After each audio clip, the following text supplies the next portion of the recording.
recording. It's on. I can edit this out in a minute.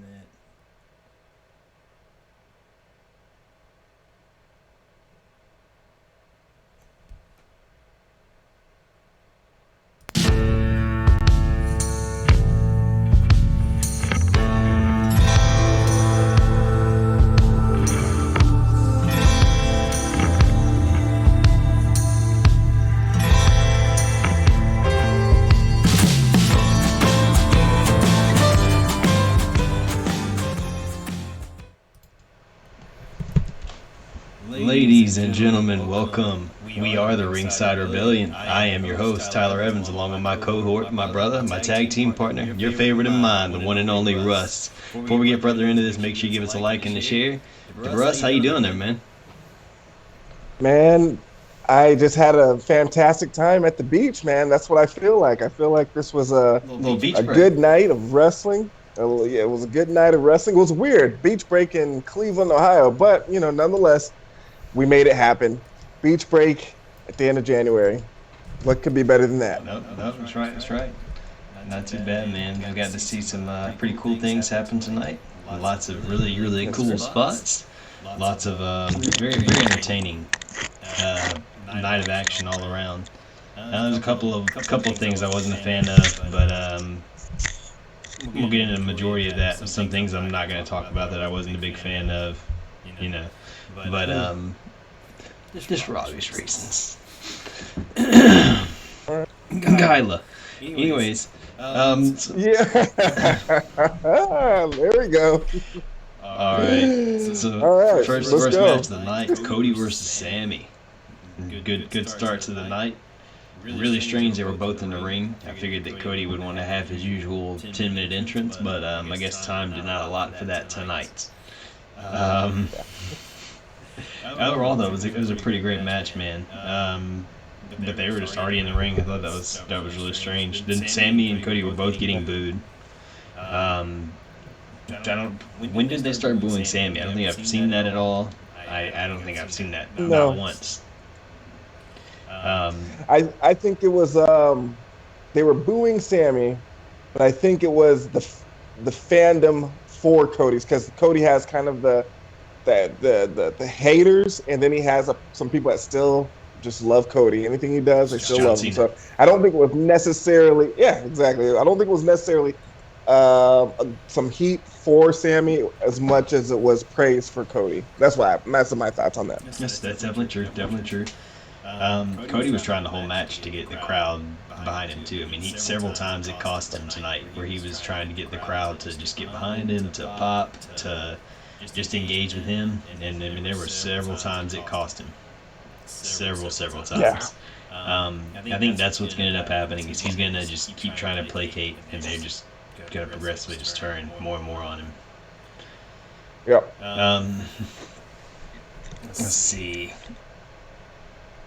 They did start off really well. They shook hands right after the bell rang. Pretty cool. Cody dumped Sammy out from the outside, sent him to the outside. Excuse me. Sammy went to grab a ladder. Cody rocked him. Then Cody runs and for some reason gets another ladder instead of picking up the one right beside him. But goes and gets a whole nother ladder and sets it up between the ring and the barricade.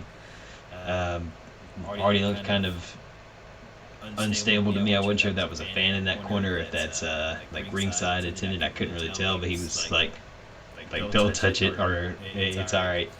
As soon as he turns back around, though, he gets caught from Sammy. I kind of skipped to the rest of it. They had a brutal top rope vertical suplex, top of the ladder vertical suplex that was phenomenal. I mean, that was about probably the prettiest suplex you'd expect to see off a ladder. I mean, dude, it was scary. Yeah. It was scary because when you see how high they were, and then you're like, holy crap, how is this? How are they going to land in the ring with this type of altitude, this type of suplex from here? So it was amazing. It was amazing. Amazing spot, man. When I watched this match, dude, I was like, man, I know these guys were just like before the match, just like having the time of their lives, Yeah, well, right before the match, that's how they were. But planning the match out, just like they were, just like all of these things, because everything that they did was just like literally the most impressive insert here, the most impressive insert here, or insert wrestling move. So yeah, man, amazing spots, amazing spots. Figure four through the ladder. That was awesome. Yeah. Which seemed kind of unnecessary, but at the same time, I'm thinking, the way he was using it to kind of push Sammy back and keep him from rolling over that made sense. That was pretty cool. Yeah. So Sammy climbs back to the top. Excuse me. After that, Cody tried to climb to the top. Sammy climbed to the top of another ladder, jumped onto the top of that ladder, off of that ladder, into a cutter onto Cody from the other one. That was amazing. That's just a brilliant spot. So cool. It was so clean. Like, with these ladder matches, man, you see a lot of shakiness, a little bit of a botch here and there. Repetitiveness, quite often, man, too. Yeah, and for what it is, a ladder match, a lot of it's going to be completely unnecessary and just over the top and, super video game-esque type of things that these people are about to go through, these wrestlers. But man, that spot it's like a leapfrog. He's like he just jumped on the ladder. The ladder didn't even like fall out from under him or anything. It was just like perfectly clean. The impact that he had, man, it was just perfectly placed. It was funny because before that, Sammy did kind of a similar type of cutter from outside the ring. Remember that when they're on the floor? However, it was like looked like Cody didn't want to kind of go down with it, so it was kind of like an awkward cutter. So I was kind of like, Cody didn't commit to that, but he really made up for it on the. Cody's not touching concrete. Okay? You understand? It. Cody doesn't touch concrete. Maybe if they would have lit it on fire or something, right. He would have. He'd be tempted. Throwing himself on there. Tempted. Yeah. Let's see. So Sammy gets the ladder set up. After all of that. Yep. Gets the ladder set up and puts it on top of Cody. Cody bench presses it off, which was, Jim Ross called it out on commentary. He's like, if he'd gotten the other side, he probably would have made it, because why would you put the alternate weight on that side? But it's just one of those things. Because Cody just isn't strong enough to bench off, the full ladder with him on the other side. It's okay, Cody. Beta chest. So both men climb back up to the top after Sammy gets dumped. And Cody hits a crossroads off the top of the ladder. And I thought Sammy really got killed. He did. That was brutal. Absolutely brutal. Well, it's only right, like I said, when they're planning this match out, it's like, okay, I'm gonna hit this like springboard cutter, most phenomenal cutter you can. That's okay. And the cutter, but I want to do the crossroads off the top. Yeah. The freaking crossroads, dude. That was sick, man. It looked like he literally from that height. I mean, Sammy sells it perfectly. Anyway, lady. Jesus. I was like, ooh, episode 3 of the Haunted Hill House, or whatever the hell that show. Yeah, Sammy turned into the bit neck lady. Amazing stuff, man. Amazing stuff. That was crazy. And go ahead. Those spots are just incredible, man. I was like, I remember it specifically because, like, my son, 5 years old, right? He's like, he watches wrestling, but he doesn't get like super hyped up, He likes it, but man, once Sammy did his move off the top rope, or off the ladder, man, he turned around and he was like, "Oh my God, that was so amazing!" I was like, "Yes, just keep watching, son, keep watching," because I already knew this match was going to get out of control, man. Oh yeah, no doubt. Yeah, go ahead. No doubt, man. So after that, the luchador from Alabama. Go to Oh T my from gosh. Alabama. No, so he came running down and told Cody, "Stop, man! You can win right now. Just stop. There's no reason to hit him again." Obviously, there was a reason to keep hitting him because Sammy popped right back up as soon as Cody started climbing climbing the ladder. Yeah. Amazing. No, sorry, excuse Cody me. hit him with the Tiger Cody Driver. hit him with the Tiger Driver. Yeah, hit him with the Tiger Driver. And then went outside to the ring. And then Sammy hits the GTH on the outside. That's what happened. Excuse me. And then instead of going inside the ring and climbing, he decided that he was going to risk it all. He set Cody up on the ladder Cody had set up earlier on the apron and the ring. He decided that he was going to jump off another ladder. He landed a swanton bomb that, speaking of kids, my son was also like, "Was that their bodies?" When he got that sound.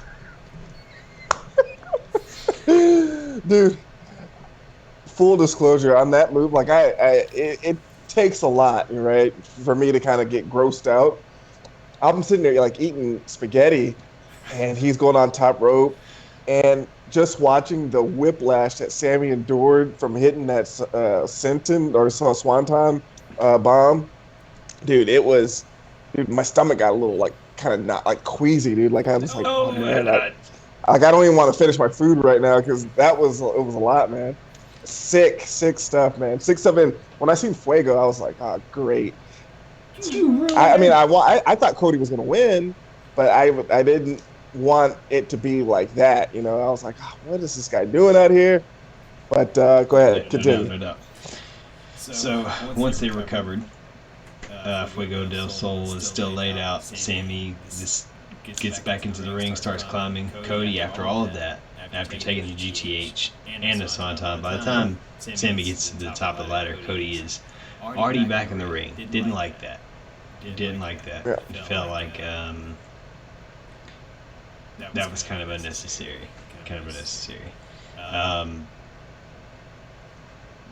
Actually, I forgot one spot. Forgot one little spot there. They were both hanging from the top of the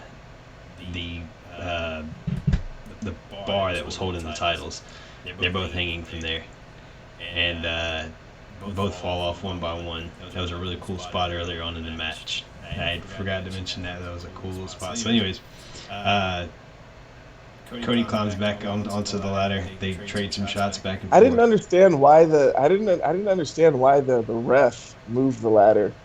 I think the commentary kind of saved him, and said they kind of, I mean, because it was a little weird. It was kind of awkward. Like, why is he moving the ladder? But commentary came in and said that something like, well, if they fell, you don't want them to fall on the top of the ladder, some of that sort. So I was kind of cleared it up, but at first I was like, yeah, it's a little strange. I don't understand. Maybe. Yeah. AEW's ladders are also they're much different than any other I've ever seen. I don't know if they're more realistic or less realistic, but they're I don't know. They seem sturdier to an extent than the WWE ladders do. I think it's because WWE uses aluminum ladders. It's just the real light material. These don't look like that. Yeah, not at all, dude. Another spot we forgot to mention though was the damn front suplex into the ladder that Cody hit on Sammy. Yeah, for anyone anyone that has to deal with a ladder, you just know, like, when you're holding a ladder, you got to be kind of careful around, where you're grabbing it. You're just the smallest wrong placement of where you're grabbing it, your ass is going to get pinched, and just to think about, like, your entire midsection draped over through the rails of that ladder. Like, I was just like, ow. Cody was like an ow. You want to do a top rope cutter, right? All right, that's about worth your top ladder cutter. Yeah. So with Sammy and Cody both at the top of the ladder, this kind of finished it off. Sammy hits him with the title, and Sammy wins. That blew my mind. Yeah. I was really not expecting that. Me too. Pretty cool to see. I was stunned. And I didn't feel disappointed by it, to be honest. I didn't feel disappointed. I was like, hey, that's cool. I don't like this whole, you know, I don't know what's Cody. I don't know what's going on with Cody. Like, I don't know what they're trying to do with Cody. Like, I don't understand the push that they're trying to go for the angle. Because it's like they elevate him, they take it down. They elevate him, take it down. He's going bad, and then they take it away. He's trying to be babyface. So it's kind of he has the go away heat for me. And Sammy, you know he's kind of just moving himself up in terms of where I kind of see him positioned. Because this match was super cool. It was super cool. And Sammy's also growing rather quickly. Like, he's a big kid now. Hey man, he does push-ups now, man. Yeah, that's what he changed. That's what he changed. Just incorporated some. Gotta start doing some. Oh, he doing some push-ups. Yep. That's for sure. Yeah. So, old Powerhouse Hobbs and Ricky Starks. Yep. Speaking of push-ups, Powerhouse Hobbs. How many push-ups can you do? All of them. Hey Hobbs, why aren't you smiling? I am smiling. They're out by Lake Erie with Tony Schiavone. Hobbs says that Dante Martin got real lucky one time, which he definitely did. Definitely got real lucky one time. So he issued a challenge to him, and Starks issued the challenge to Jay Lethal with the FTW title on the line. I'm looking forward to seeing that. I would really like to see Jay Lethal on my TV a little bit more. He's kind of being wasted right now in catering, but that's what happens when you get so much talent. Hey, I think that would be a good change of scenery. Give Jay Lethal a bigger push. He's kind of like an underground king of sorts, so if you want to call I think that would be really cool. Which I would, to be fair. Yeah. Well, this is true.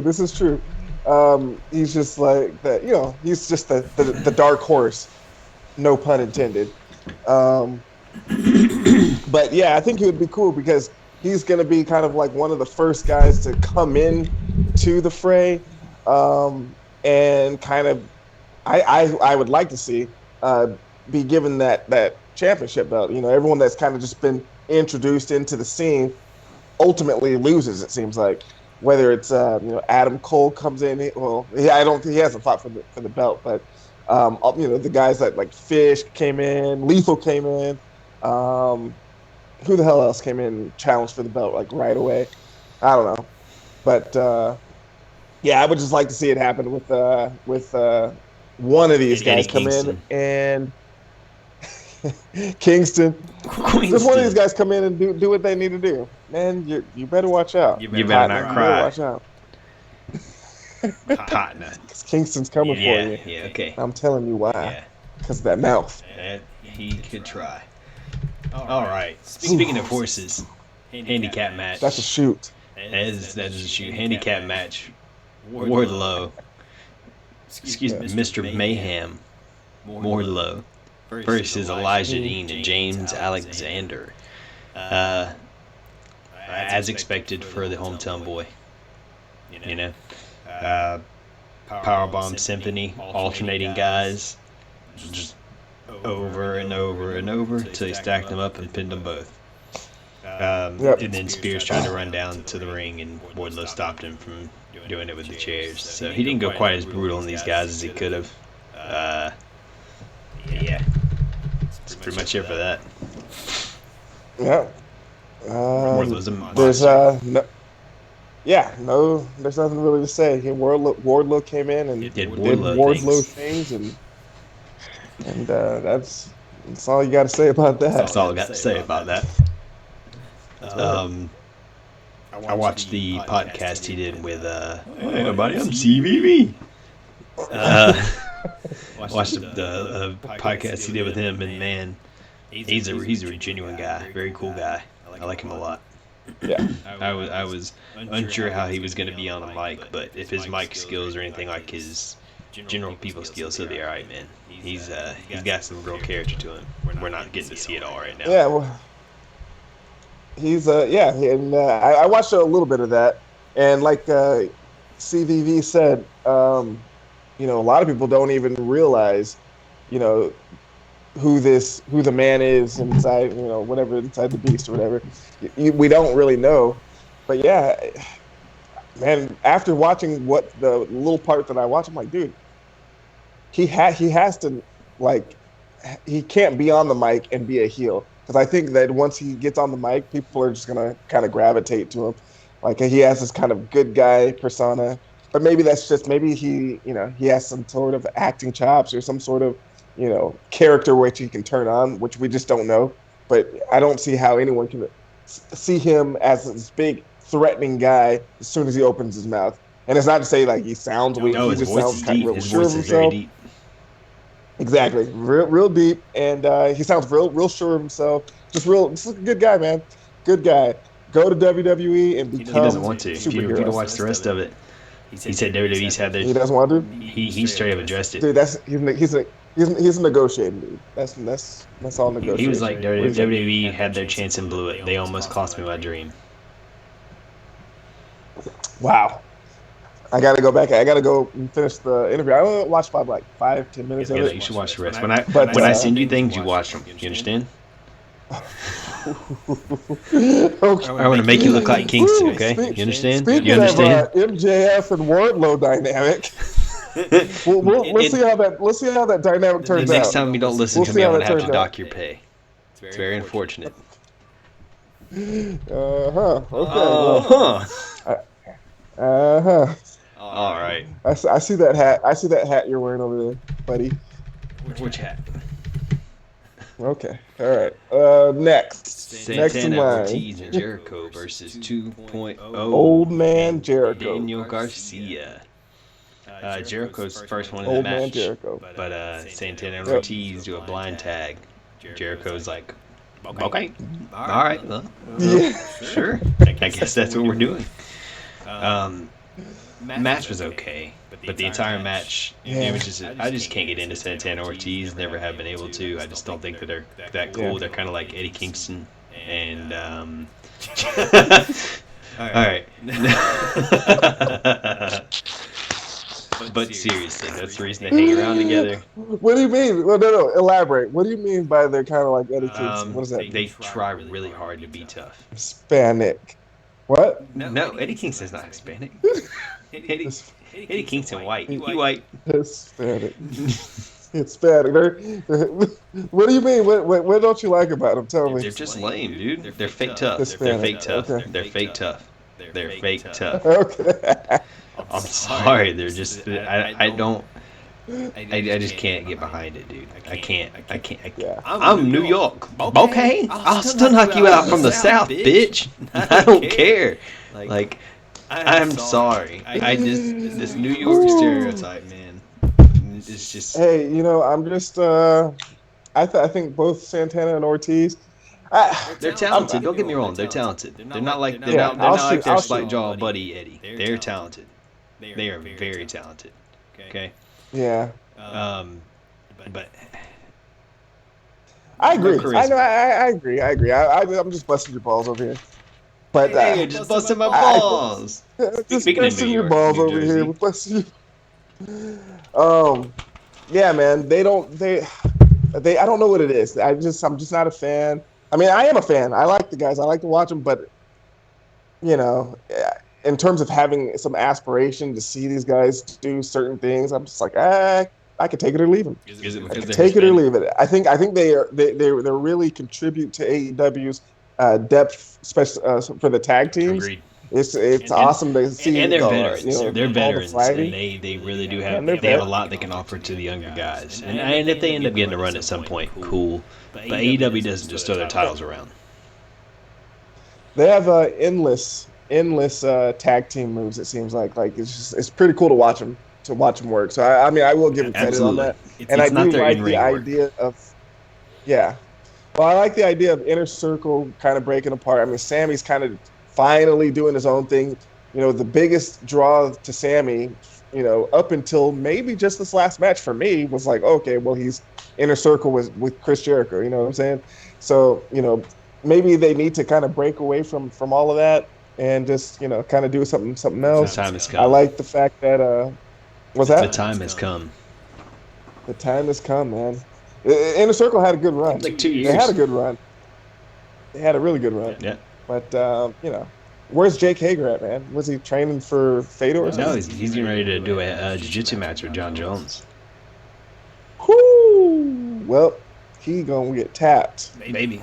Like a Yeah, well, just depending on how long John Jones wants to Play around him like a cat.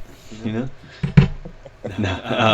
So this entire match, Jericho's not getting tagged. He's getting, he's throughout the match, he's getting more and more visibly frustrated.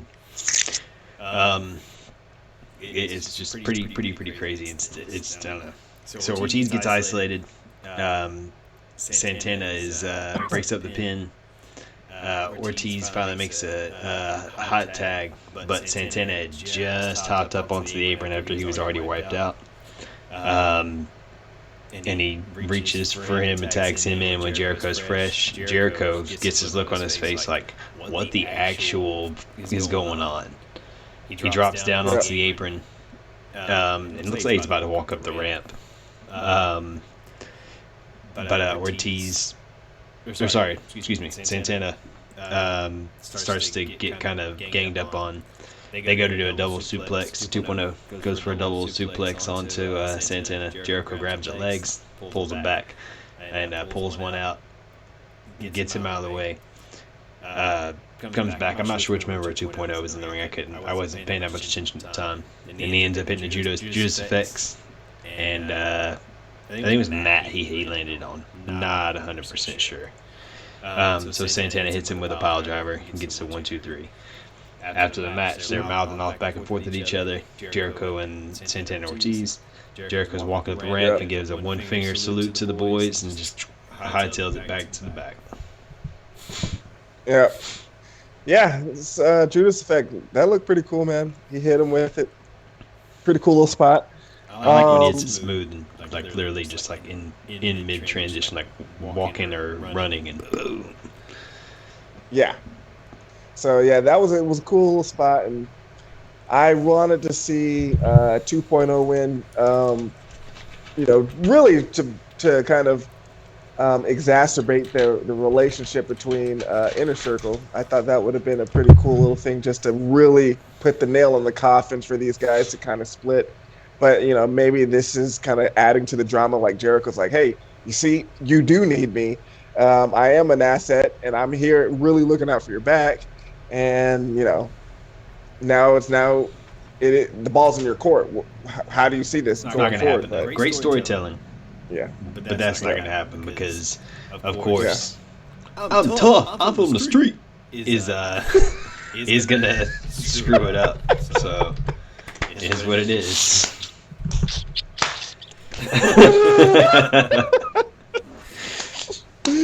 Yeah, man. Shout out to 2.0. I like 2.0, yeah, man. They're silly. Their kids really cool too. When I watch you want a taste? When I watch Daniel Garcia, dude, like for some reason, man, he just makes me think of like a wrestler, like he's supposed to be like in black and white or something. A wrestler from like the 40s, like a vaudevillain cartoon. Yeah, dude, like he's just like very old school. Something, obviously he's kind of an old school type of gimmick, whatever. Tough guy, little, but he's like in your face. I don't know. Obviously, I think a lot of people are kind of like, oh yeah, Danny Garcia, something about him. But I agree with the flock. Yeah, no, he's solid, man. Absolutely solid. So we've got promo package. There's a Texas death match in 2 weeks for the AEW title. The Murder Hawk Monster, Lance Archer, versus Hangman Adam Page. That it was quite funny in the promo package when he said it's going to be a Texas death match, and Hangman says it's going to be a what? Like act shocked and surprised, like Didn't agree to that.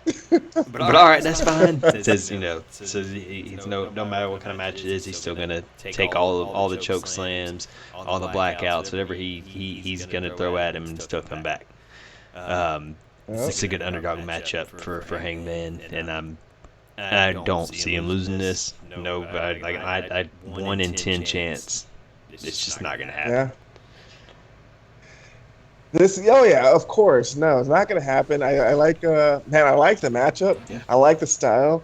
Hey man, I'm ready to see the Ass Boys, Lance Archer and Cowboy all team up in the Bandit gang. Get them a Bandit gang because these guys are so cool, man. I like all of them. But yeah, I'm ready to see the cowbell. More cowbell in this Texas death match. I'm sure that's gonna be something out there. Get old Stan Hansen. We're gonna see some lariats and just see some real cowboys. Slugfest. Yeah, some real cowboy shit. So definitely down. I mean, a part of me is like, hey, I wish they could have held this out for San Antonio. Can't get more Texas death matchy than down here in the damn Freeman Coliseum. You say that. Oh hell yeah! Let's go, baby. We'll see what happens. We'll see what happens. But come March, man, we may be looking at a whole different ball game of a card. So. Yeah, this is so true. All right, so we're going backstage. Christian Cage standing with Jungle Boy and Luchasaurus. Trio is on the stage. Old man Christian. Then camera. Old man Matt. Right. Camera pans out a little bit to show the HFO. And for some reason, I'm pretty sure that the Gun Club has a better record than Private Party. But I guess they only have one loss. Huh? I think they only have like one loss, one or two losses. Yeah. But for some reason they're gonna get a title match before the Gun Club. I guess that's one of those things where you gotta kind of like, it's like a scale, kind of like the school systems, and you kind of gotta, you want to get into college. If you're white, you gotta have a much higher score than others, that kind of stuff. There's a rise, man. It's amazing. It's amazing.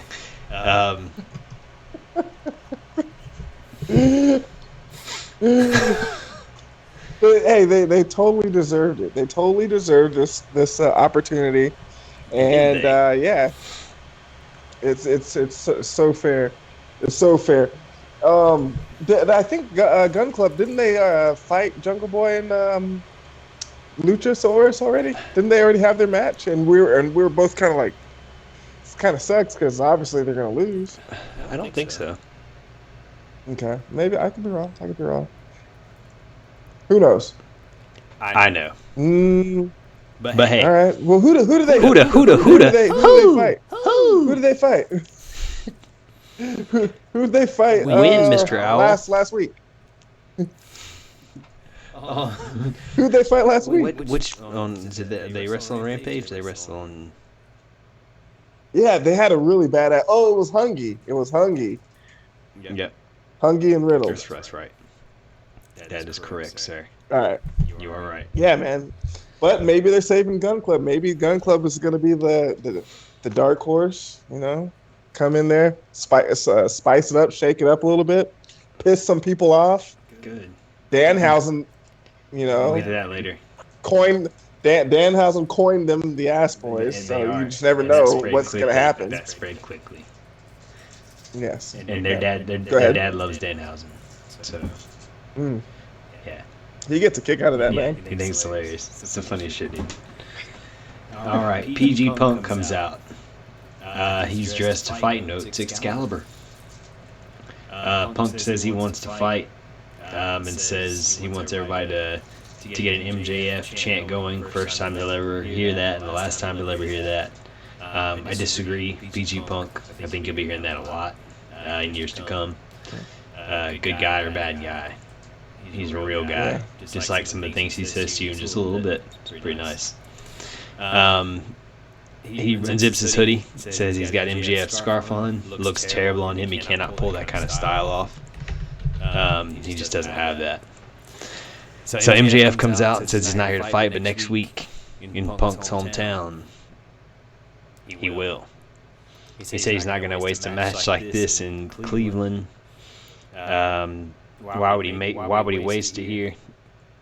Get them going really good, get them hyped, get them to buy into it, of course, like he always does. It's hilarious how everybody's like, I'm not buying into his shit. I'm not buying into his shit. I'm not buying into his shit.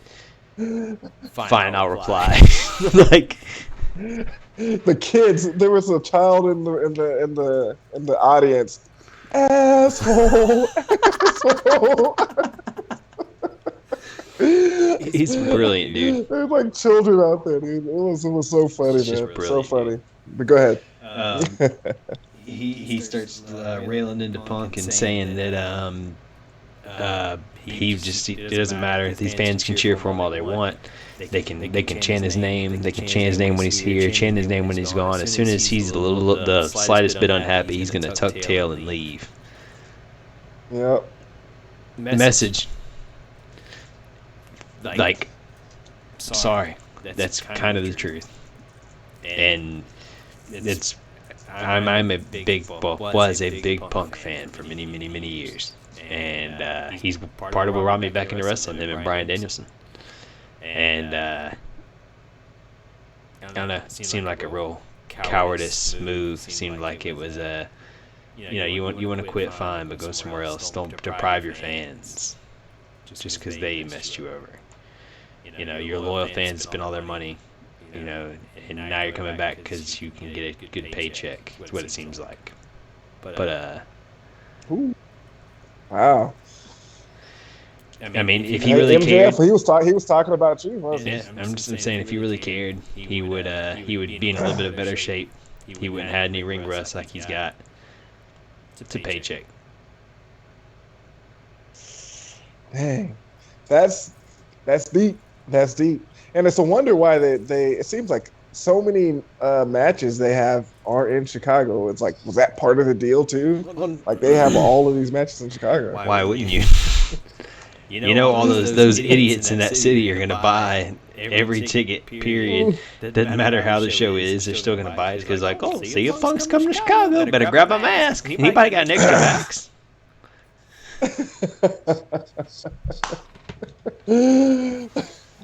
Get your mask, get your bags, get your bulletproof vest. Welcome to Chicago, folks. Honk, honk, honk, honk. What the hell is that? Oh, that's Lori Lightfoot.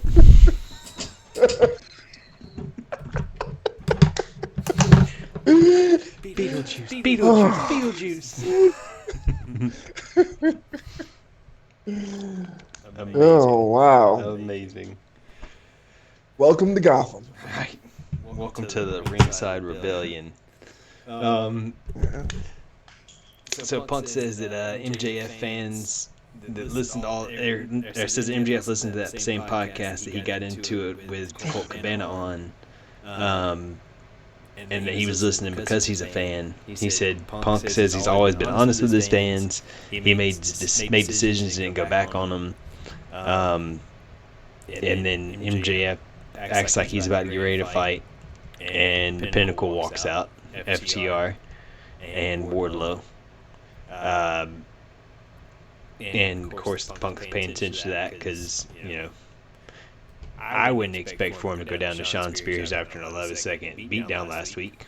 But hey, Spears grabs him from behind and takes him down. Don't know what happened last week, but he apparently got some courage and isn't afraid of Punk anymore. That's good to see. The Pinnacle comes running down. They slide in, and they while Spears is basically about to get pounded on by Punk, they take him down. The entire time, Wardlow is just kind of chilling in the background. He's not getting involved. He's just kind of watching what's happening.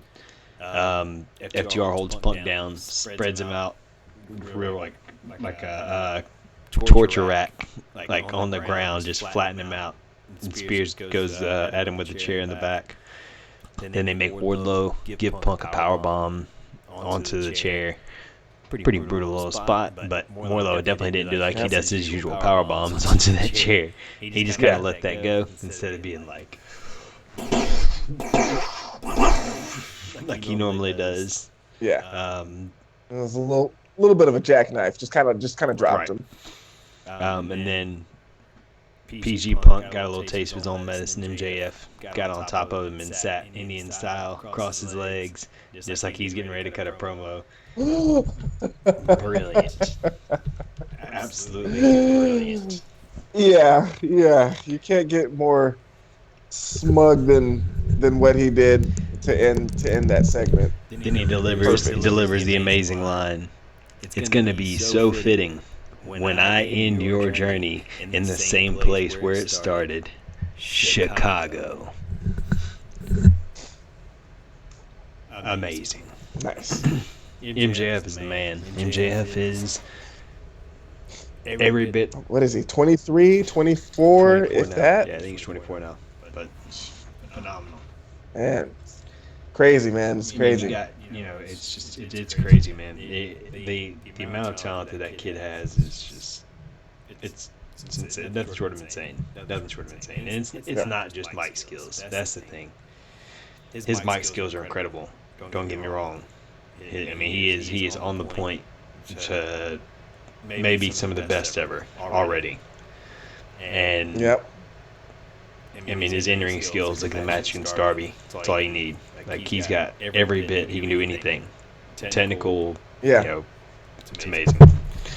Well, and the thing is, man, is because he can do everything outside of what needs to be done in the ring, in terms of like presentation, charisma, just mannerism. He can do everything. He has the look.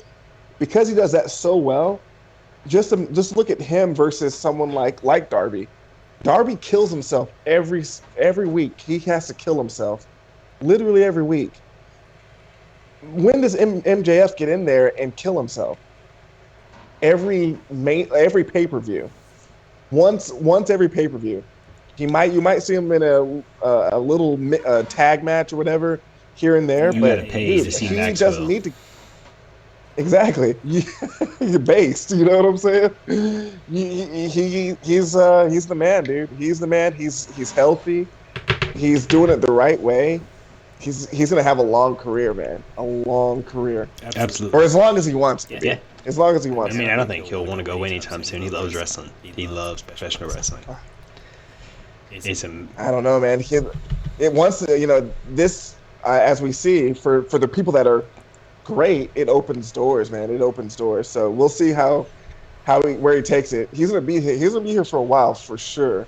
But man, with his ability, he could do anything. He's gonna be hosting SNL at some point, unless SNL just goes down the trash, goes down the toilet. It's already kind of there. Well, yeah. I think CNN. He may resurrect it from the toilet. He won't be politically correct enough for them. He doesn't. Next on the list. He doesn't care. Griff Garrison and Julia Hart are in the back. They're getting ready to have a promo, and Griff Garrison. What's that little troll? Smart Mark Sterling. There we go. Great name. It's hilarious. He interrupts and says that Julia Hart to sign a match against Jade Cargill. Griff Garrison tries to say something to Julia, and she snaps back at him.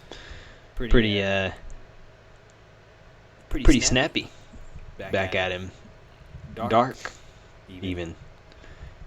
That she doesn't need him to tell her what to do, and she signed the contract. So it's going to be Julia Hart, that sweet little miss, versus Jade Cargill, that bitch.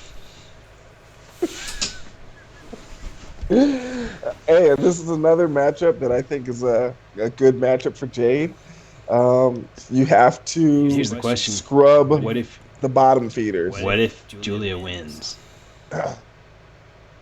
What if Julia, this is when Julia goes dark, and somehow the House of Black helps her win the title?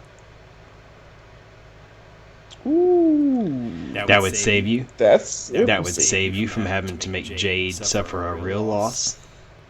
It would get the title belt off of Jade. and it would let you have your heel turn with Julie at the same time.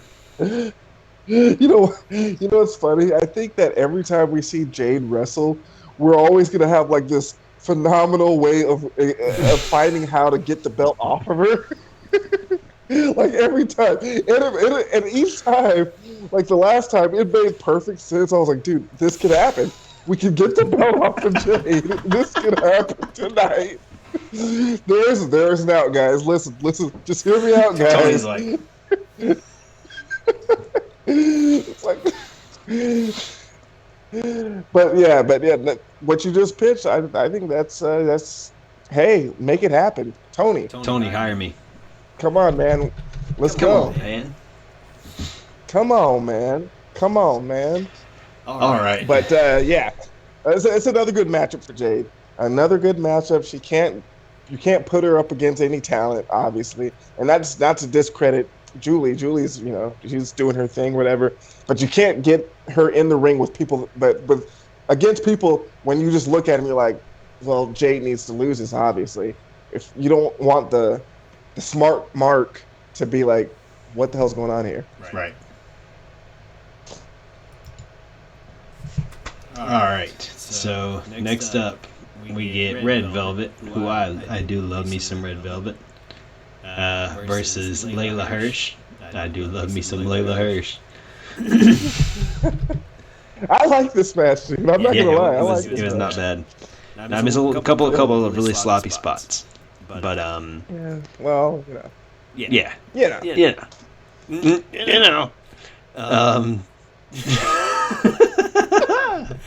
First, Velvet charges in and goes for final slice right off rip. Layla countered, goes to the outside, take a little pitcher break. But hold on, before we get into this, we did miss the little spot with the claim, and oh no, it's not. We missed the little spot with the acclaim. You're correct. And what's the? I don't want to say what he is, but what's his name? Max Caster and his versus and his partner. Oh, it's Bowens. Yeah, Bowens.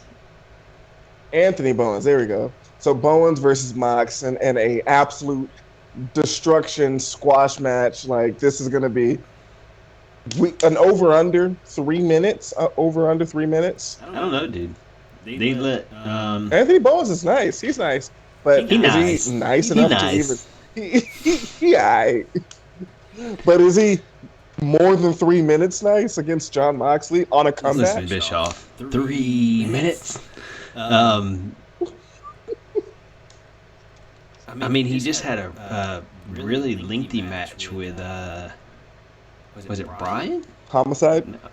Oh, in AEW. CCW. Garbage outlaw. My face. No, please. No.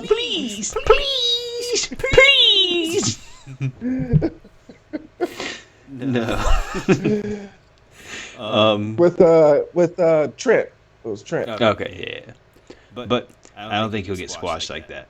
He's not a squash guy. The Acclaimed are a legitimate team. They're not gonna let him get squashed like that. Okay.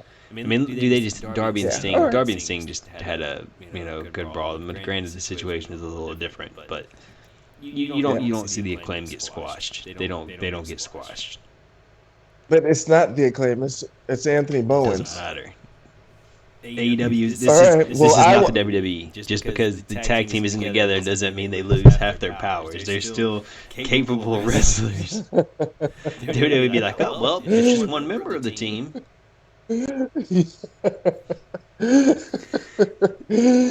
Defeated like Anthony Spears versus CM Punk. No. I say under 4 minutes. Under 4 minutes, this match won't go no longer than 4 minutes. Guaranteed. Depends how many matches are on Rampage. I would take that bet or not. But I have to see how many matches are on. If it's more than 3, yes. If it's 3 less, it's gonna be cutting it tight. I think it may see a longer match. No, yeah. No, it's generally 3 matches on Rampage, but if they have 4 matches, then you know someone's getting squashed. So yeah, I think we'll see, we'll see. I'm thinking that he's gonna get beat the hell up, and he was talking a big game, but they always do. Those people got to get always that talk ring a big rest game. off. Yep, indeed. Tip of the hat to you, sir. All right. They just too much pride about this guy. He's very prideful. And that is one of the 7 deadly sins, is being prideful. All right, so back to Layla versus Red Velvet. Dude, Red Velvet, she has the moves. Both of them, man. I thought this was a pretty cool matchup. Like I was like waiting for something, and yeah, it was a little sloppy at spots, but like the Irish whip, where she was like, "I'm just gonna come with you anyways." But Red Velvet hit the split cutter. She hit a cutter off the middle rope.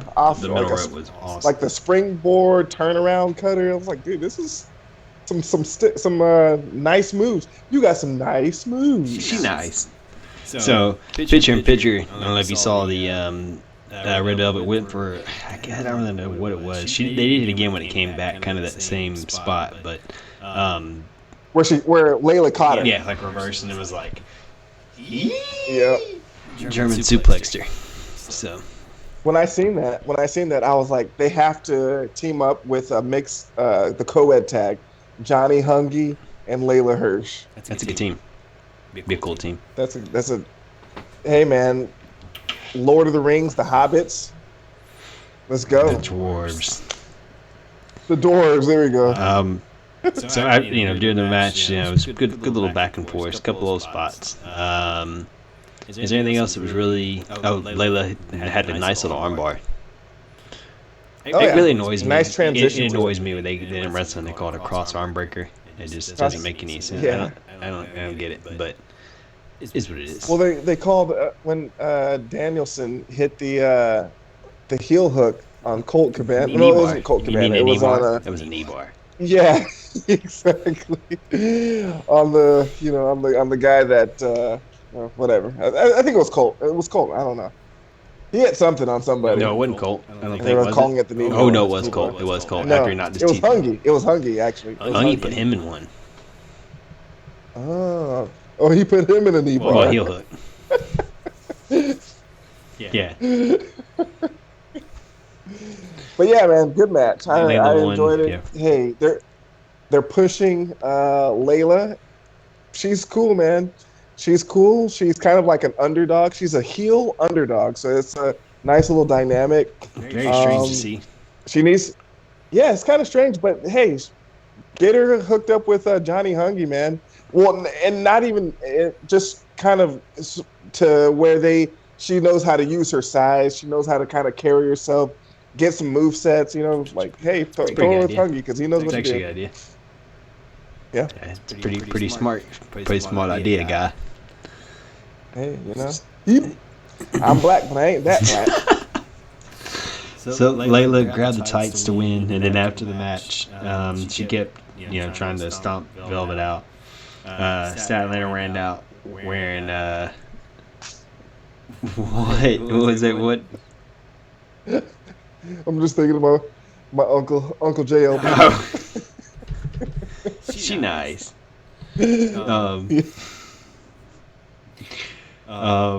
Statlander stopped the beat down and then ran her out. Ran her up the ramp. And then, as JR said, there's that invisible wall. You can't run past here when you're chasing somebody. But, yeah. JR had a couple moments too where he made me giggled, where he made me LOL. Yeah, he's just calling. I was cackling. Killing the business, JR. Dude, one other thing about that match with before we move on is man, it kind of got a little physical towards the end of it. Like Layla started I don't know if she was just tired or whatever, but man, she was real stiff with the kicks, man. Like looked like she really kicked the shit out of Red Velvet at one point. I was like, dude, she brings that energy. Just kind of follow a little bit of Bryan Danielson. You got to get a little rough out there. That'll really get the people. Like I always say, get the heat up. Like we always say, you're always talking like you want to wrestle. I want to fight. And that's just is what it is. Nice. Well, I like the fighters, so that's why I watch people like Eddie Kingston, people that you're scared of. No. I said fight, not cry. I love to fight. Eddie likes to cry and get attention for his depression. Ooh. That's better watch out. That's all I'm gonna say. The man's injured, so all this talk, you're talking about a whole bunch of stuff. He's injured right now. It was like twice since he's been in AEW already.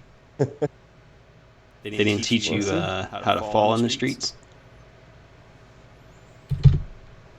Then we got a promo from the devil. Yeah. Actually, it was a really cool little spot. I hate to like Aleister Black, but I really like Aleister Black. Malachi Black. It's just I should be throwing things at the screen when that man comes on.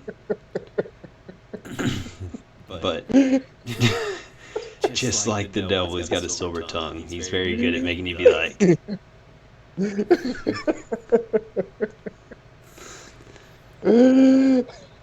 Yes, we are thankful. We're very thankful. Yes, exactly. Brody King comes out of the darkness. I can't go word for word because I couldn't type fast enough to what they were saying on my phone. I just had to get the computer out and type notes from now on. He makes made his thoughts real clear on the Death Triangle and Pac, and it says, Pac, don't forget that the House of Black is like death.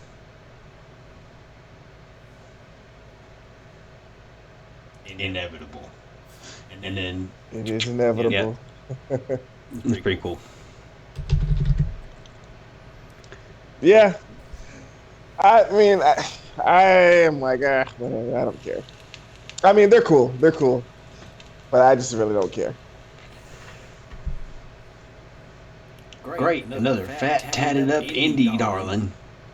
Thanks, Jim. Thanks, Jim. Good Lord. No, I think I'm really interested to see who they bring into their cult or their guild or whatever the hell. Their guild? Are they LARPing? Yeah. So, Julie, I'm looking at you, Julie. Let's do it. Let's get that belt off of Jade. So, we'll see. All right, next segment. The Doctor will see you now. Well, there was Sammy in picture thanking the fans. You're right. With his I did take those notes. He said after this win, he feels like a legitimate pillar, a champion. He did it by climbing a ladder. It's very symbolic. He didn't politic. He climbed it for 2 years, through 100 episodes, and he's gone from being a supportive player to a key one. Nice. Sammy Guevara, ladies and gentlemen. Exit stage right, Sammy. Alright. As I was saying, DMD. The Doctor is in. Gets a real sour reception from the Cleveland crowd. She's wearing... Dude, she had... Oh, yeah. Go ahead. She's wearing the yellow and black Pittsburgh jacket. All of the awards are sitting in the ring. Tony Schiavone gives her an introduction. Goes down her list of accomplishments. Says since she's won the title, she's 9-0, and 9 is a magic number for Pittsburgh and Cleveland because that's how many times Baker got sacked. Ooh. Since she wants to talk about the Baker that's actually worth the shit. She is the face of the AEW women's division, and Cleveland can finally have a Baker that they can count on. Amazing, dude. She had Cleveland triggered so bad. Like, I was laughing because she wasn't even soaking it in. Like, I think that's maybe something she could kind of pick up on with Punk, with MJF. with You know, Adam when Cole. you got him with Adam Cole. With Adam Cole. And she that's not to, because she's an expert, right? But she had him so riled up, and she's attacking the one thing that city loves, which is the Browns, man. They have, they worship the Browns. That's their idol, their false god. And she went in there and triggered them so bad. They're doing the dog pound chants and all this stuff, and she just like shot through her promo, not even really. Which I think it kind of riled them up even more. Just the fact that she wasn't even acknowledging that whatever they were saying, she was just shitting on Cleveland. So it was kind of cool. But man, I was like, dude, she has them. That's how you go to Cleveland and talk shit about the Browns. Yep. That's what I learned. 100%. All right, you want to cover this next little tiny bit? So what was after that one? What do we have? Excuse me, dude. We had excuse me, Jr. On the commentary. Oh God. Excuse me, dude. When I heard that, I was like, "What the?" I think pretty much everyone was like, "What the?" That was her thing in WWE. That was probably way after you were watching, but that was her thing in WWE. Oh no, yeah. So it went past me. I was just like, "This is that." What's that cackle though? That's what I was feeling. I was like, "What the?" So yeah, that Vicky Guerrero comes out with yours truly. And you know what? The thing I liked about it was like this segment came out with Russ in a dress.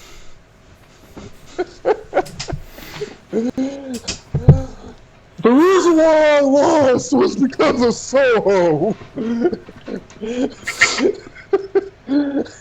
Excuse me, it's ma'am. Excuse me, it's ma'am.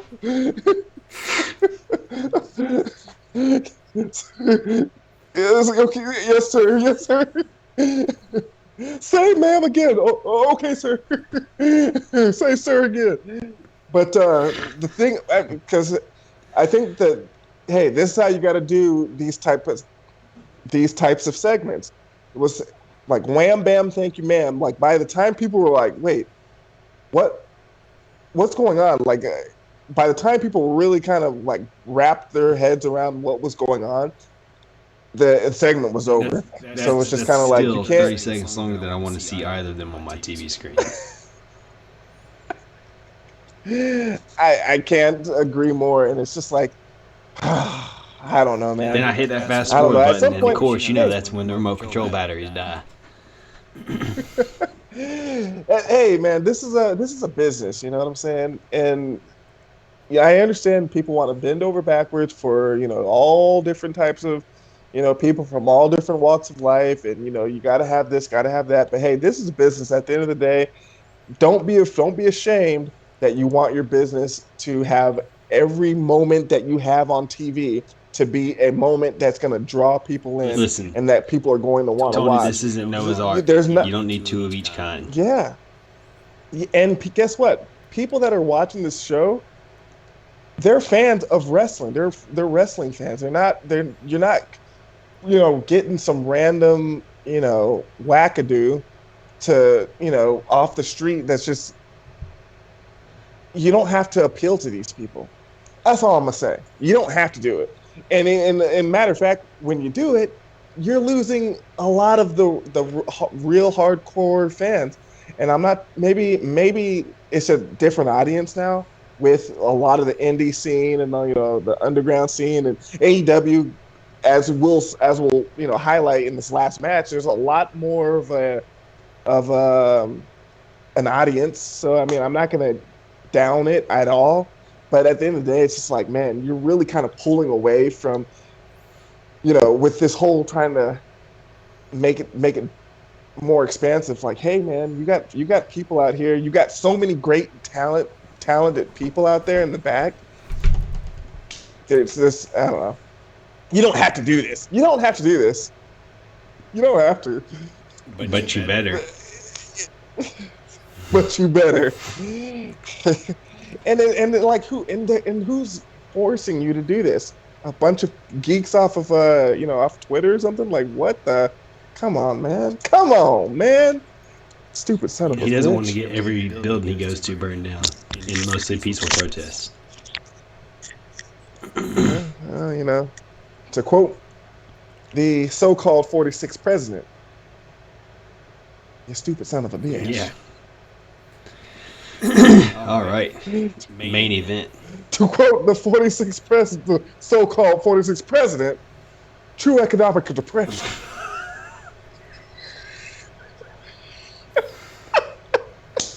Donald Trump couldn't give you All that. Right.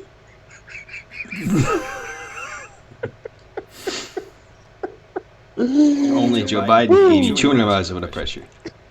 Okay? Let's not forget that. Main event of the evening. Orange Cassidy versus Adam Cole, baby. Really cool match. I think that they probably should have done the ladder match and this match on separate nights. Just because some of these spots didn't hit like they ordinarily would have. But either way, so kind of play by play. Kind of brawling it out, just going straight at each other. Like they are just boom, boom, boom, boom. Just back and forth shots, just grabbing onto each other, not stopping. Orange Cassidy takes a second for a breather. They jump right back to it at each other, just going ham on each other. Orange Cassidy's glasses break, and he bends them and just crumbs them into a ball and throws them. They brawl to the outside. He shotgun drop kicks Adam Cole. I think he went into the barricade. Cole fights back and slings Orange Cassidy into the barricade. He then decides to go and go to stipulation, starts going under the ring to grab some weaponry. He looks like he's struggling to grab whatever the heck is under there out. And it looks like he's trying to grab a chair. He pulls and pulls. I was like, what is that? You see something kind of back there, but you can't really tell what it is. Well, he gives it one final pull, and he pulls Danhausen out from underneath the ring with the chair. And Danhausen is actually, out of nowhere, surprise debuted in AEW. Yeah. Amazing. The pop was ridiculous. You know those people in the crowd, too. The Danhausen pose was ridiculous. It was just hilarious. Hilarious spot. Oh man, that was silly, so silly. And I instantly thought of you because I know you're a huge Danhausen fan. So I just got an extra kick out of just witnessing. Dude, Jim Cornette's love, absolute insanity. Jim Cornette's love for Danhausen is immediately about to go out the window. He's done. He will. He's gonna start seeing. He's gonna start seeing Danhausen, and he's gonna be like.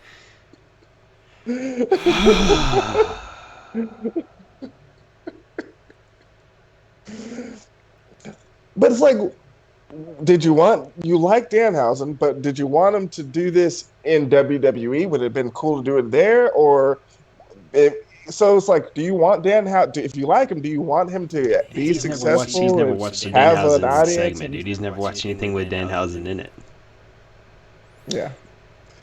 Just his little cameos, all that, whatever stuff that, Danhausen's like requesting to speak with him and stuff like that. So, yeah, I don't know, man.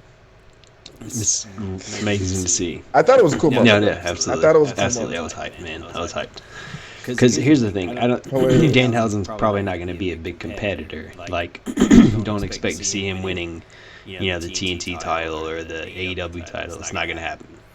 But I think any supporting role they put him in is like a manager, or if they have him doing segments in the back, whatever they have him doing is going to be amazing. It is he gets to business. He knows what he just keeps coming up with things that people keep buying into. He's got a mind for this business. He's got a mind for what will make people pop, and it's just awesome, man. Yeah. Well, it's like you said, he has a mind for the business, and this business is wrestling is really centered around just like this cult-like followings of certain people, and I think he's definitely someone that and for him to be in AEW, it's also a perfect fit. I mean, you got guys like Orange Cassidy, that come in there, and who else is that real silly guy like Serpentico, and like these kind of like comedic type of like Eddie Kingston. Yeah, like Eddie Kingston. Man, nice. Nice. All right, Eddie. Get well soon, sir. That's all I can say. But go ahead about the match. All right. So after Denhausen shows up and doesn't get into anything, he just poses at him. I don't really understand the reasoning. That's one thing I don't necessarily understand why he was there. That's kind of my only kind of frustration with it, was why was Danhausen under the ring to begin with. But that's the thing about Danhausen. Like, there is no reason for it. It's just that he's like the Deadpool of wrestling. Yeah, that's like, very accurate. He just shows up, and it's just like, oh, there's Danhausen under the ring holding on to the chair, and watch him just walk, right out of the ring. Just creep out of the ring, or creep out of the arena. So, I mean, yeah, dude, it's like playing me in Marvel vs. Capcom. You just never know what you're going to get. Except for a W. I know I'm always going to get that. W stands for wrong, apparently. But go ahead. All right, so while Adam Cole's distracted, he turns back around, gets hit with the tornado DDT from Orange Cassidy. Orange tries to go for a beach break. Cole turned the tides. You like what I did there? There you go. There you go. Turn momentum and try to go for a Panama Sunrise on the outside. Cassidy instead gives him a tackle into the table. Adam, he kind of the gimmick table. Yeah, the infamous gimmick table. Orange turns around and placates the crowd some. In that time, Adam Cole grabs the timekeeper's bell, and Orange tries to go for the orange punch, but Adam Cole moves it in front of him like a cartoon, and Orange Cassidy punches into the bell. Then Adam Cole slams Cassidy's hand into the ring steps. Kind of a weird spot to do. Like, I couldn't tell where Orange was bleeding from on his hand, but I don't know. Yeah. I don't think it was from that. I think he may have cut himself. I think he may have done that. Just bladed it, just for a little bit of blood. I just couldn't see. Yeah, he was selling his hand pretty good too. He was selling it pretty good. Absolutely. And so they're getting ready to go to break, and Adam Cole pulls a bunch of weapons out from under the ring. Come back from break. Adam Cole gets a near fall. He sets up two chairs in the middle of the ring. Looks like he's about to land a suplex, maybe. Couldn't really tell what he was going for onto the two chairs, but Cassie reverses and hits the stun dog millionaire. Picks Adam Cole up and hits him with I think that was it a Michinoku driver? That's what it looked like. Yeah. It was like a Michinoku driver. Hits him with a Michinoku driver through the chairs. The chairs bent all to hell.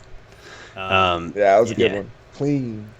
Adam Cole waves down to the back, and here comes Landon Butler. Poor Landon, dude. He has to get out of this. Like, there has to be an out. There is no out, sir. He's stuck. So he comes out there. So he's poor Landon. it's hilarious. So Orange crawls under the ropes, and it's the best friends and the not undisputed era come running down. They all start brawling. Yeah. Cassidy takes advantage. Kind of gets a good shot on Adam Cole. Then Cole goes for a low blow, and Adam Cole gripped his arm like, "Oh, son of a bitch!" And Orange Cassidy had a thumbtacked cup on, brilliant. Hits Adam Cole with a Panama Sunrise. Adam Cole kicked out at 2. Then Orange Cassidy grabs this giant chain and wraps around his entire arm like he's getting ready to go into a Muay Thai fight. Like he's got it like wrapped all the way down to here. Sagat. Yeah, basically. Adam Cole sees that, ducks underneath the bottom rope. They start heading back to the back. They fight all the way back to the gorilla position, which I guess they made sure they worded it a couple times, the go position. You see Tony Khan and Jerry Lynn back there. Tony Khan sold that real well. He was like, he was just waiting for his 15 seconds. Right. So Adam Cole grabs a hold of Jerry Lynn and pulls him in front of Orange Cassidy. And he hits Orange Cassidy with the attitude. Death Valley Driver. Attitude. Death Valley Driver. We don't use Sean Chanda's name around here, okay? We don't use any of his moves. This is AEW. Well, technically, it wasn't a Death Valley Driver because he had him there and then he flipped him over. So I don't know what kind of what you would call that. A fireman's carry slam. No. There you go. Yeah, that's good. It sounds a lot weaker than when you say just fireman's carry. That's because it's a weak move. It's a weak move for a weak man. All right. So after the weak move, Orange Cassidy kicks out, and they go back onto the ramp. Cole tries to lower the boom. Orange Cassidy hits him really quick with a real nice super kick. That was a nice sequence. Quick pop up. Absolutely. Smack. Orange has got the chainsaw wrapped around his hand. Goes to punch Adam Cole, but Adam Cole hit him with a stage light that if he'd worked out a little bit more, he could have probably gotten a better lift on and made it look a little bit more realistic, but a little too heavy. Just kidding, Adam. You're still my favorite. Adam Cole goes behind and climbs the main stage. He's looking down, getting ready to jump on Orange Cassidy, and realizes Orange isn't even there. Don't know how Orange Cassidy teleported, but I guess that's sloth style. I haven't learned this technique. He hits him with a low blow, and then he's looking around and gives Adam Cole a hug. You got to give the people what they want. And they just dove off the side and sent him to the stage. Orange Cassidy beats Adam Cole. I didn't like the ending. I'm not gonna lie. I don't understand. And this is what's that? Understand. I didn't like the ending at all. I love the entire sequence at the end, but I wish that Adam Cole would have just pushed Orange Cassidy off. Yeah. I mean, the hug. I mean, I think the hug is cool, but I think people were kind of confused as to what was going on, at that moment. Like, people were just like, until he's like literally hugging him, and then it's just like, I don't know, it was just very awkward, very weird. He was holding him, and they were still a little nervous. Apparently, it looked like because Cole was acting like he can't move, can't break out of it. He was kind of squirming Well, around. once again, if he And lifts a then, little more. He was the incredible shrinking Cole was, Jeez. just the bear hug that Orange Cassidy produces is like powerhouse Hobbs level bear hug. So you can't do anything out of that. So, but I want the airbags or whatever the mattress or whatever they use. That has to go away, man. That has to go away. I'm tired of that spot. I'm with you. No one believes it. No one believes it. I don't think it works. This one looked a little better. I wasn't a fan of it. This one looked pretty decent, at least. I mean, the referee almost fell into the hole. Oh, he did fall. He did fall in, man. He did fall. He was like trapped. He was like, all right, can we? Show's over, right? I need to climb out, and I don't want anyone to see this blue tarp that's underneath this cardboard. But yeah, I couldn't believe they put Orange Cassidy over, man.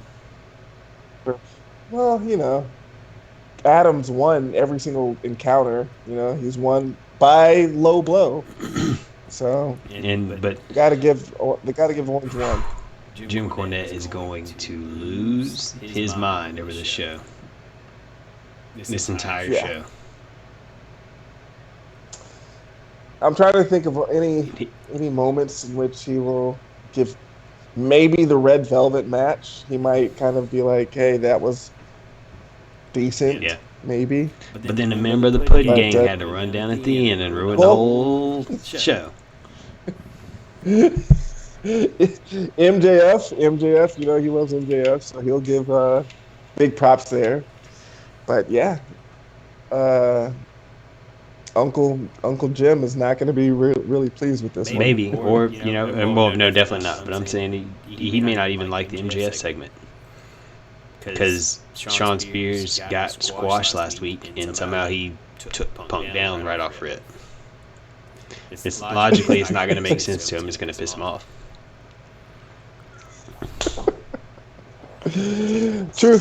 True. But yeah, man, I wasn't a fan. I wasn't a fan of that finish. Like, I'm kind of like, Adam Cole losing like that. It was, I mean, look, for it to be a lights out match, it's a clean win. Adam Cole took a Slumdog Millionaire. He took Panama Sunrise. He took like 6 finishers in this match. Yeah.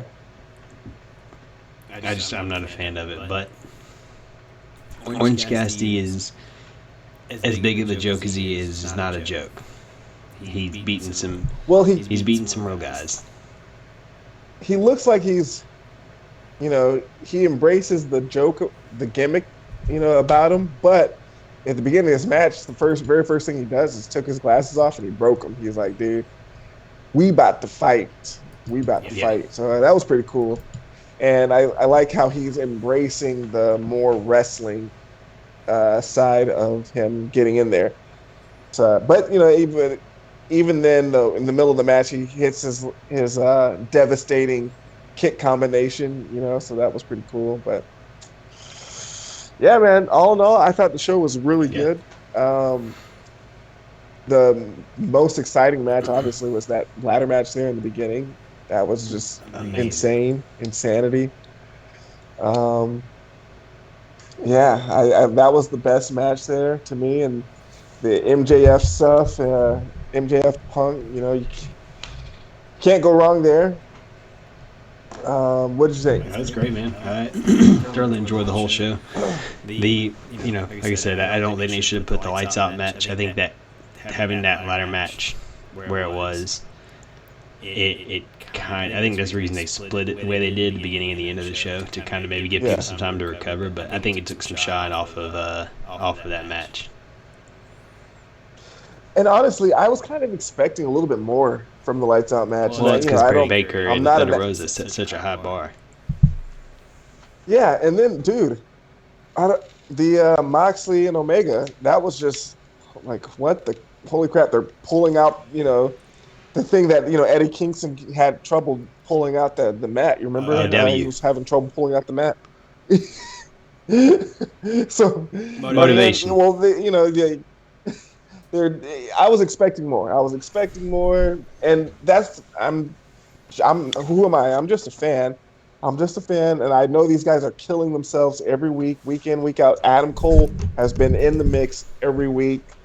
Orange Cassidy is in the mix every week, so I know that it takes a toll to do all of that stuff. But I was like, this was kind of just maybe after what we've seen, like you said, with having that ladder match on the card, it kind of just like anything after that was kind of like, if you're going to do extreme, you have to now kill each other. Like, you have to literally kill each other, because we just watched Sammy just break he broke his back. He pulled. What do you mean he broke his back? Spinal. Exactly. So, yeah, I wasn't a fan, but good AEW card, man. I'm always excited to watch AEW. And I think it's not been like that in a long time. No, I have not. No. So what's some upcoming matchups? I don't think we talked about any of the upcoming stuff. What were they promoting? I did not come prepared. Mox and Anthony. I did not come prepared. Mox and Anthony Bowens. Yes. Right. You got John Mox and Anthony Bowens. FTR and versus Brock Anderson and Lee Johnson. And Johnson. That was a postponed match, and I'm looking forward to seeing that, man. Medical protocols. So you're telling me they had the flu? Not even the cold? Chinese flu.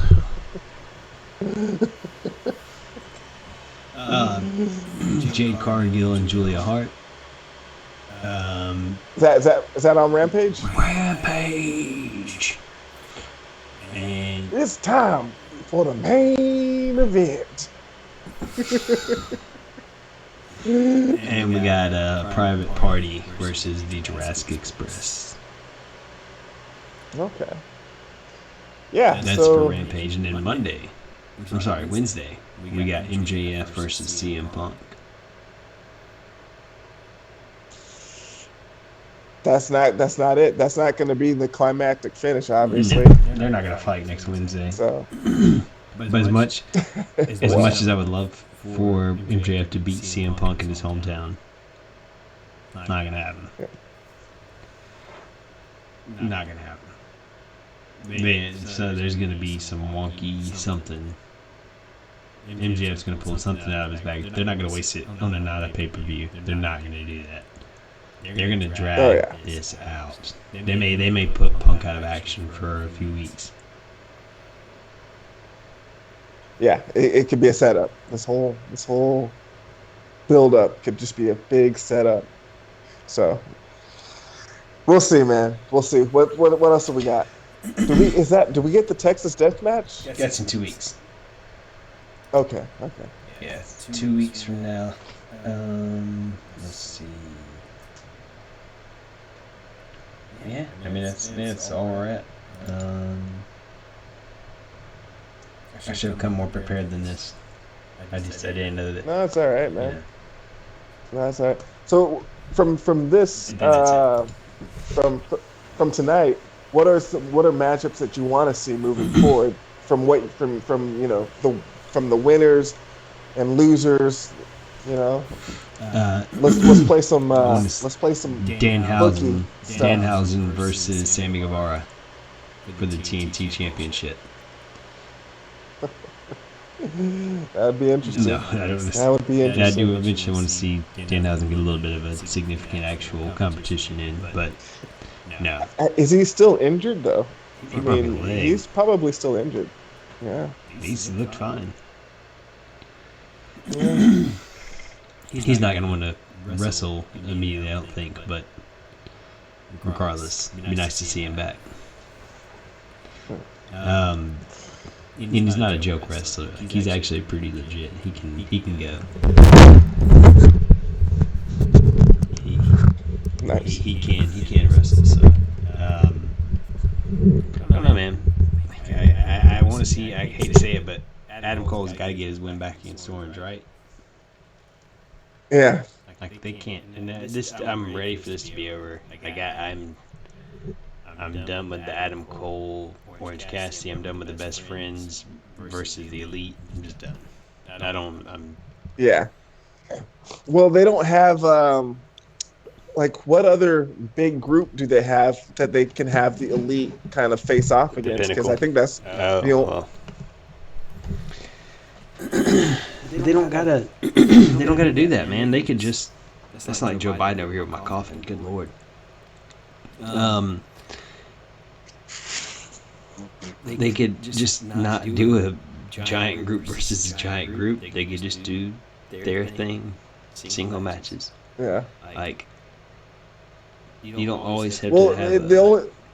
But the reason why you got to have a group is because for the Elite to come out there and have their singles, and now you're gonna have a whole flock of dudes coming out to save you during your matches. I mean, who's gonna come? Who's gonna come to the aid of these? Of the people getting squashed by the flock of Elite. WCW. Okay, listen, NWO did it for forever, but no, actually, no. Let's even go the Undisputed Era. They were a 4-man group.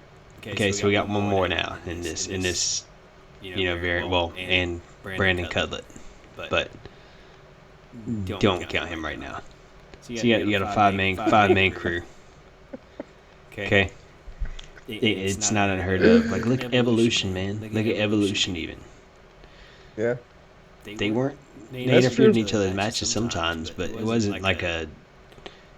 You'd see most of them together most of the time, but it wasn't always feuding with a group. They weren't always out with even the tag team. They were most of the time they were all kind of doing their own things.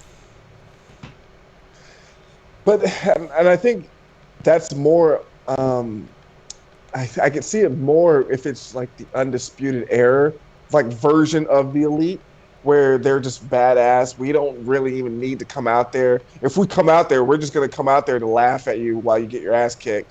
We don't even have to really get involved too much. But because it's the Elite version of the Elite, it's just like they got to come out there and fucking, just be dirty, just like do the Macho Man point, all that stuff. So I don't know, man. I think that's what makes it tempting to have to find someone like the Best Friends.